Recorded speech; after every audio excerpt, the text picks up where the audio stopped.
Hello, everyone. Welcome to the February astrology forecast. February has a very clear tone. There's a creative energy here, but it's not scattered or dreamy. This month asks for focus, discernment, and conscious action. So, from a numerology perspective, February carries a 3-month energy within a 1 year.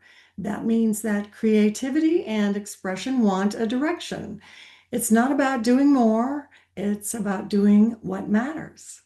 What you create, say, what you initiate now, it needs to align with where you're actually going.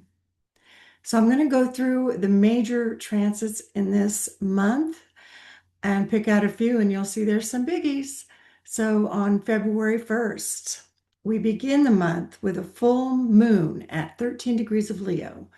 And this one brings awareness. Something becomes obvious about yourself, a situation, or a dynamic that's been unfolding.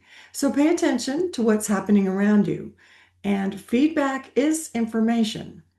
This is the third full moon in Leo in a larger sequence. So you're not starting fresh. You're refining. So adjust where needed, then move forward with intention. Leo energy asks you to stand in what you know, not to seek approval up for it. Then on February 3rd at 7:32 p.m. Arizona time, Uranus stations direct in Taurus. And when Uranus shifts direction, what felt stalled begins to move, and sometimes quickly. This highlights finances, resources, food, and personal security, which are Taurus themes. So you might revisit budgets or your long-term plans, or maybe notice shifts in how you nourish yourself or what you rely on for stability. The deeper question here is simple. Does what supports you still reflect what you value? And if not, then change becomes necessary. On February 10th at 3:18 a.m. Arizona time, Venus enters Pisces. This is a feel-good moment. This opens the heart. Emotional sensitivity increases and relationships feel more intuitive and compassionate. It's a beautiful time for forgiveness, creativity, and spiritual connection, but it also requires awareness. Compassion does not mean self-erasure. Love functions best when boundaries are clear. So let softness exist alongside strength. Moving into some harder hitting transits where responsibility becomes personal and your action clarifies your intent. On February 13th at 5:11 p.m. Arizona time, this Saturn enters Aries and it's shifting the energy in a noticeable way. Saturn asks for responsibility and Aries makes it personal and strong. This is about self-leadership, taking responsibility for how you act, how we respond and initiate, and without waiting for permission or certainty. Confidence now comes from consistency. Small, intentional actions taken now build something that lasts. On February 17th, we have a new moon solar eclipse at 28 degrees of Aquarius. It's a longer cycle that begins, so observe before acting. On February 17th at 5 a.m. Arizona time, we have this new moon solar eclipse in Aquarius, opening a cycle that unfolds over the next 27 months or 2.5 years. And eclipses don't demand immediate answers, but they do ask for awareness. In Aquarius, this invites us to loosen our rigid thinking and reconnect emotionally as well as intellectually. It's a moment to listen rather than rush in. So we might ask ourselves, what is wanting to be created through me now? then allow the direction to reveal itself. Now, the big transit that everyone is talking about in astrology occurs on February 20th. It's a redefining moment, a defining reset, integrity over illusion. It's the heart of this month. At 9:53 a.m. on February 20th, Arizona time, Saturn and Neptune meet at 0 degrees of Aries in an exact conjunction, the very beginning of the zodiac. So this marks the end of one long chapter, with both being in Pisces, and the beginning of another with them in Aries. Saturn represents truth, structure, and responsibility, and Neptune dissolves illusion and reconnects us to faith and meaning.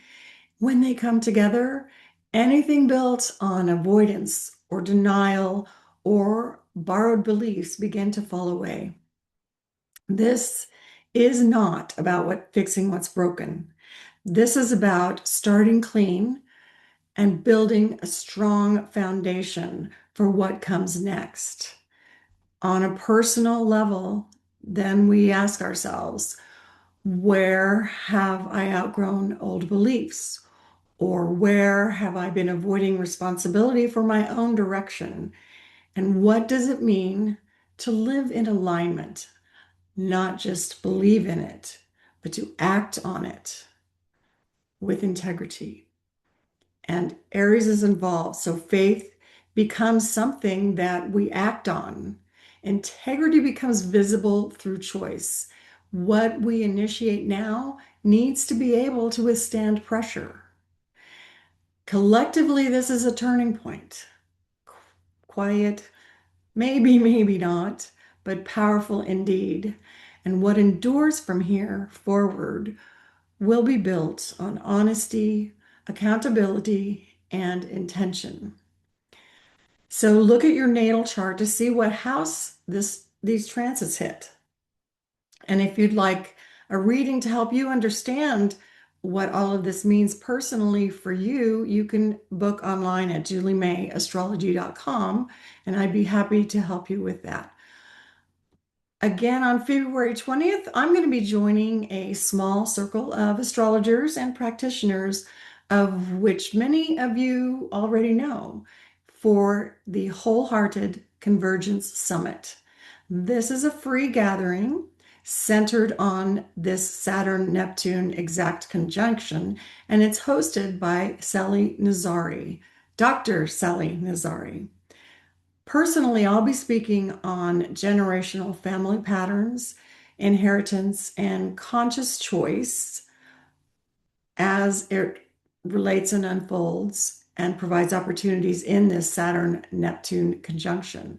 So if this feels aligned for you, I would love to have you join us. Again, this is free, and you can go to academy.drsallinazari.com/WHCS to register for free. That's DRSALLYNAZARI.com/WHCS. Additionally, I'd like to mention that we have a guided growth membership event for February. So I want you to know you don't have to walk this journey alone.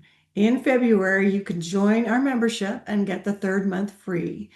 So go to Julie May Astrology /membership to join. That's JULIEMAE Astrology/membership. So in closing, February doesn't ask for urgency, but it definitely asks for clarity and intention. Choose what you're willing to stand behind, because what you commit to now shapes what lasts, shapes what is happening going forward. I thank you for being here. If I can help you in any way, let me know. I love you, my sisters and my men friends. Namaste.